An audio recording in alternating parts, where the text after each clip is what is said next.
Halo semuanya, selamat datang di Kisah Bijaksana. Pernahkah kamu terjebak dalam masalah besar?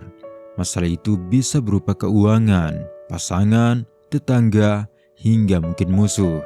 Dan meski kamu sudah berusaha keras menyelesaikannya, masalah itu justru semakin buntu. Jika iya bahwa kamu sulit menemukan solusi dari masalah besar, dengarkanlah kisah ini.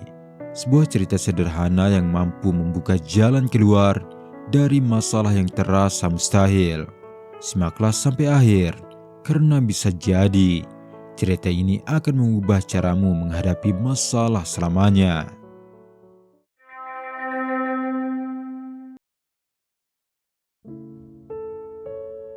Suatu ketika di sebuah kerajaan di Eropa, terjadi peristiwa yang mengguncang seluruh istana.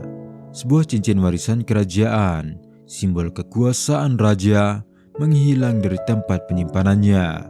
Begitu kabar ini diketahui, keadaan langsung berubah menjadi kacau. Atas perintah Raja Edric, kerajaan dikunci dari luar dan dari dalam. Gerbang utama ditutup, pintu-pintu kecil dijaga. Tidak ada seorang pun yang boleh keluar atau masuk tanpa izin raja. Para penjaga diperintahkan untuk memeriksa setiap sudut istana. Para pelayan dikumpulkan, semua aktivitas dihentikan. Namun waktu terus berjalan dan cincin itu tetap tidak ditemukan. Semakin lama, suasana justru semakin tidak terkendali. Raja Edric mulai panik. Para penjaga saling berbisik, mempertanyakan siapa yang lalai. Para pelayan mulai saling menuduh, masing-masing mencoba membersihkan nama dirinya sendiri. Istana yang seharusnya teratur berubah menjadi penuh suara, emosi, dan kecurigaan. Di tengah kekacauan itu, raja memanggil seseorang bernama Maelis, seorang pria paruh baya yang tinggal di pinggiran kota. Maelis dikenal sebagai orang yang mampu memecahkan masalah sulit. Ia adalah putra dari almarhum penasihat raja sebelumnya. Ia dikenal bukan karena kekuasaan, tetapi karena cara berpikirnya yang tenang dan terstruktur. Setelah tiba di kerajaan, Maelis mulai mengamati. Ia melihat jejak langkah, ia mencatat jalur keluar masuk, ia memperhatikan apa saja yang tersisa dan apa yang justru tidak ada. Beberapa fakta mulai terkumpul, namun satu masalah besar muncul. Dalam kondisi istana yang penuh kegaduhan, Maelis tidak bisa berpikir jernih. Suara orang berdebat, wajah panik, dan tekanan dari raja membuat pikirannya tidak fokus. Fakta-fakta yang ia temukan tidak tersusun rapi di kepalanya. Dan solusi yang tepat untuk mengetahui siapa pencuri cincin itu belum juga bisa ditemukan. Dalam kebingungan itu, Maelis menyadari satu hal penting. Pikiran yang dipaksa bekerja dalam kekacauan tidak akan menghasilkan solusi. Karena itulah ia mengambil keputusan yang tidak biasa. Maelis meminta izin kepada Raja Edric untuk menepi sejenak selama 2 jam. Ia tidak pergi jauh. Ia tidak melarikan diri dari tanggung jawab. Ia hanya ingin menjauh dari kebisingan. Raja Edric, meski ragu, mau tidak mau akhirnya mengizinkan. Maelis pun berjalan menuju taman kecil di ujung kerajaan. Tempat itu jarang dilewati orang. Suasananya tenang dan asri. Di sana ada sebuah pohon rindang yang menghadap kolam alami dengan air yang tenang. Maelis duduk di bawah pohon itu, dan kali ini tidak ada suara teriakan, tidak ada bisikan, tidak ada tekanan. Ia mengatur nafasnya, ia menenangkan pikirannya. Dalam keheningan itu, potongan-potongan fakta yang sebelumnya berantakan mulai tersusun dengan sendirinya. Jejak yang ia lihat, jalur yang tidak digunakan, bukti kecil yang sebelumnya terasa tidak penting. Tanpa kegaduhan, pikirannya bekerja jauh lebih jernih. Di bawah pohon itu, Maelis mulai memahami satu hal. Pencuri ini bukan ceroboh, tetapi takut. Dan orang yang takut cenderung melakukan kesalahan saat mencoba terlihat aman. Dari pemahaman itulah sebuah trik sederhana namun cerdas muncul di pikirannya.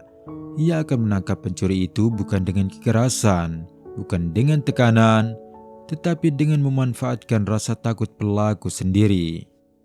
Mailis membuka matanya perlahan.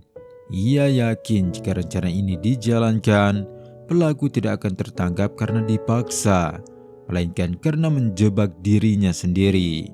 Dengan keyakinan itu, Mailis bangkit dan kembali menuju istana untuk menemui sang raja. Ia meminta perlengkapan yang dibutuhkan, dan dalam waktu singkat semuanya telah disiapkan Raja Edric. Di aula besar, para pelayan kembali dikumpulkan. Raja Edric menunggu. Tidak ada yang tahu apa yang akan dilakukan Mailis. Namun ada satu hal yang pasti, ketenangan telah memberinya jawaban. Dan permainan yang sebenarnya baru akan dimulai. Kali ini suasana berbeda. Tidak ada kegaduhan seperti sebelumnya. Para penjaga berdiri diam, para pelayan tidak saling menuduh. Mailis berdiri di depan semua orang sambil membawa sebuah seruling kayu.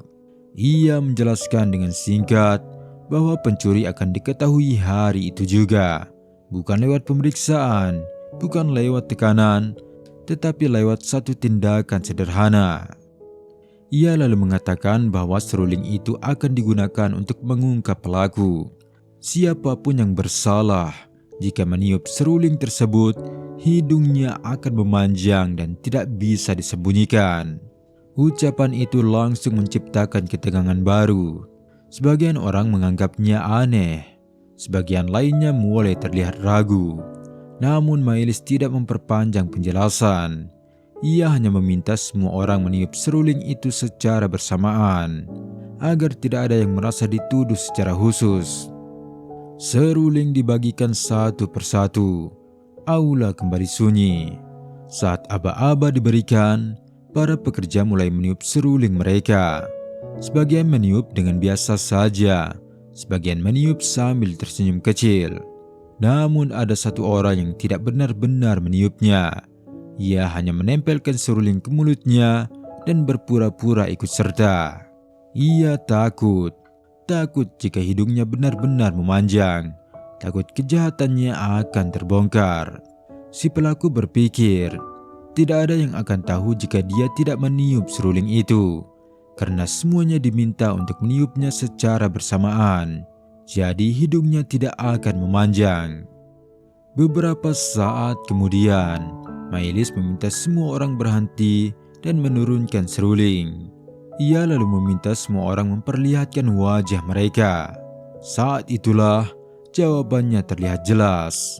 Hampir semua orang memiliki hidung yang menghitam. Namun hanya satu orang yang hidungnya tetap bersih. Dalam ketegangan itu, Mailis kemudian menjelaskan rencana sebenarnya.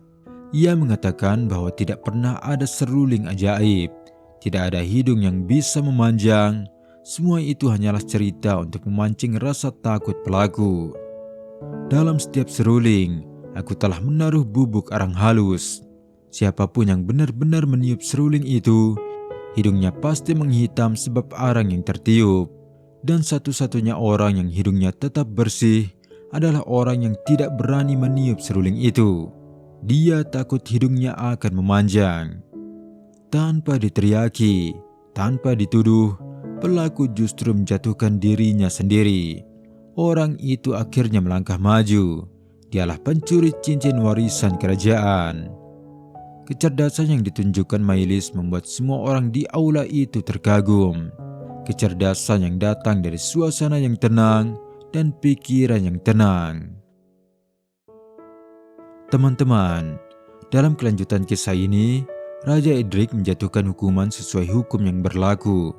Tidak ada kemarahan berlebihan, tidak ada drama, karena tujuan utama bukan mempermalukan, melainkan menegakkan keadilan. Namun pelajaran terpenting dari peristiwa ini bukanlah tentang hukuman. Pelajaran terpentingnya adalah ketenangan. Di tengah kepanikan, kecurigaan, dan kegaduhan, tidak ada solusi yang ditemukan. Namun ketika Mailis menepi, menenangkan pikiran, dan membiarkan fakta-fakta tersusun dengan jernih, Jawaban itu justru muncul dengan sederhana. Cerita ini mengingatkan kita bahwa solusi untuk masalah yang kita hadapi kadang sulit kita temukan sebab pikiran yang terlalu tertekan. Sebab itu, jika kalian ingin menemukan solusi untuk masalah apapun, cobalah untuk menepi sejenak, cari tempat yang tenang. Di tempat yang tenang, pikiran akan jernih. Dan jika pikiran sudah jernih, bahkan masalah yang paling sulit pun akan terasa bisa menemukan jalannya sendiri. Sekian kisah kali ini. Jangan lupa tinggalkan pendapat kalian di kolom komentar jika kalian mendapatkan manfaat dari kisah ini. Terima kasih sudah menonton sampai akhir dan sampai jumpa di kisah berikutnya.